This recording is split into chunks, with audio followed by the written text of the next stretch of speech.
speech, I'll talk about gun control and why I think that stricter laws in the United States isn't a good idea. My purpose is to inform my audience that stricter laws aren't the right choice for the United States.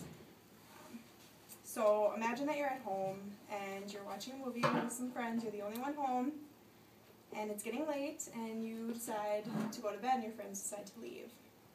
So you're walking around your house, shutting off your lights, and finally you go upstairs. Shut your door, head hits the pillow, and you're almost out when you hear the voices of two men downstairs that weren't there before. Remember, you're the only one home, and these men weren't in your house before. So they get louder and louder and louder until they're right outside your door, and then what do? You're not going to confront them because there's two of them, and you're home alone. And so what you should have done in the first place is I would have gone in my room and grabbed my shotgun and went downstairs and confronted them that way, hopefully wanting to scare them off, and other than that, defense purposes. And that's why guns should be always legal. It doesn't matter what kind of gun, because it's the safety of your home and protecting your home and yourself. Because I know if I was home alone and that were me, that's the only way that I would feel protected. They're a source of protection in the home, workplace, public places, anything, if you have your concealed. They're protection against anybody, burglars, robbers, kidnappers, anybody that wants to not be very friendly. They're used for scaring off intruders, and they are also a source of protection if needed and you need to use it against somebody.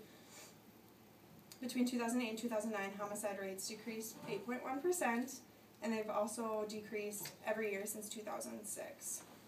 After any tragic incident involving guns, like our Sandy Hook shooting or school shootings or anything like that, using a firearm, the government wants to put stricter laws on firearms. States that actually allow law-abiding citizens, no felons, nothing like that, to carry concealed firearms, they get to have a 60% decrease in all public shootings and victims that are harmed in shootings.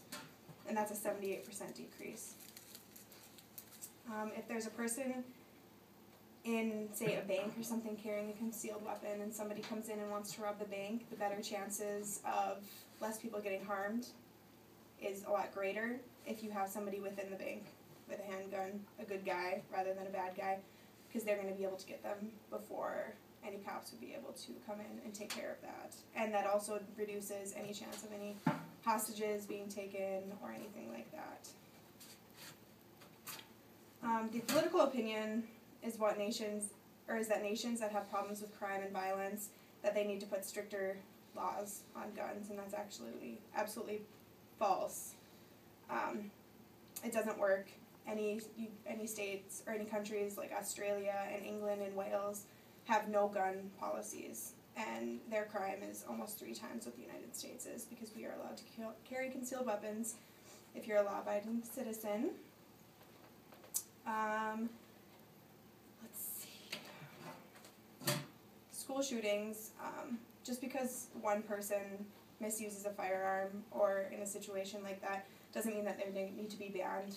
For example, the Sandy Hook shooting, there was an assault rifle used in that, and right after that, what happened? They wanted to put a ban on assault rifles because people think that there's no reason why a citizen needs to have an assault rifle.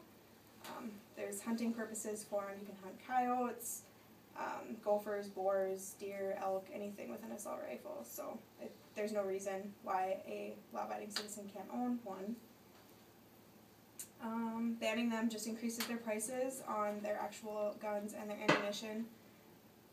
Just like any other thing that's made illegal, marijuana, anything like that, there's no way that you aren't going to get it. You're going to get it if you want it. It just increases prices, so you might as well keep them legal. Let's see. And in conclusion, by making something like guns have stricter laws, or even banning certain guns because a few crazy people decide to misuse them in public situations, crimes and homicides, that does not make sense. All of the facts prove that stricter gun laws don't only not work, but they have proven to cause more gun-related crimes in the United States by 8.1% as far gun-producing crimes. Responsible for these crimes is also ridiculous. It's also ridiculous that people that produce the guns should be responsible for the crimes, because that's also a big deal, is the question. That is like saying that McDonald's made you overweight. Just because somebody that produces a product and the product gets misused in any way does not mean that they need to be responsible for that. In conclusion, the stricter gun control laws will not be the solution for the United States. Other countries like Australia, England, and Wales, like I stated before, have no gun policies, and their crime is way higher than the United States. So that is my opinion on it, and thank you for listening. Yay.